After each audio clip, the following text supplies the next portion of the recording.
On dit que quand on croise le meurtrier d'un être cher, la colère dépasse toutes les limites. Et c'est exactement ce que ressent Shinobu quand elle se retrouve face à Doma, le démon qui a arraché la vie de sa grande sœur Kanae. Le hasard, ou peut-être le destin, l'a menée droit devant lui dans les profondeurs de la forteresse de l'infini.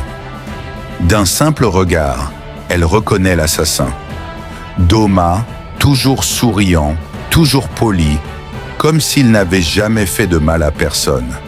Mais sous ce masque se cache l'un des démons les plus cruels des 12 lunes.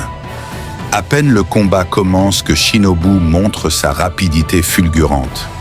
Elle sauve une jeune fille d'une attaque létale, bondit d'un côté à l'autre comme un papillon insaisissable. Doma s'amuse, curieux de cette pourfendeuse si légère, si rapide, et pourtant incapable de trancher une tête. Mais ce qu'il ignore, c'est que Shinobu n'a jamais compté sur la force brute. Son corps, trop fragile pour décapiter un démon, est devenu une arme vivante. Pendant plus d'1 an, elle a absorbé des doses progressives de poison à base de glycine, au point d'en être totalement saturée. Chaque coup de son sabre injecte le poison, et Doma commence à en ressentir les effets. Ses membres s'engourdissent, il crache du sang. Pourtant, il rit encore. Son corps, en tant que démon de rang supérieur, s'adapte. Le poison s'affaiblit. Pire, l'air qu'il gèle avec sa technique commence à paralyser Shinobu. Ses poumons brûlent, son souffle est court. Elle tient à peine debout. Doma s'en amuse.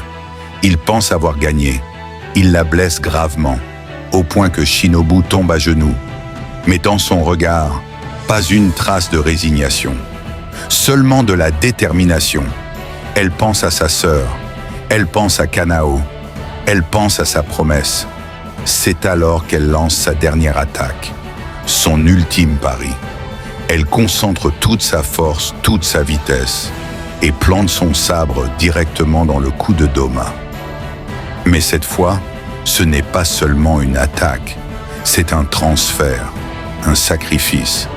Car en étant absorbé par Doma, Shinobu injecte l'équivalent de 37 kilos de poison, une dose létale, bien au-delà de tout ce que Doma avait pu prévoir. Le démon chancelle, il rit encore. Mais cette fois, c'est nerveux. Son corps commence à se fissurer. Il vomit du sang. Ses cellules hurlent. Le poison est en train de faire effet. Mais il est trop tard pour Shinobu.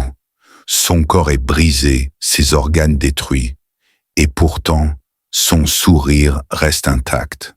Elle savait qu'elle ne sortirait pas vivante de ce combat. Et elle a accepté, parce qu'en disparaissant, elle a créé une chance, une ouverture. Ce sera à Kanao et Inosuke de finir ce qu'elle a commencé. Mais sans son sacrifice, rien de tout cela n'aurait été possible. Shinobu n'était pas faible, elle était brillante, courageuse. Elle n'avait pas besoin de trancher des têtes pour être un pilier.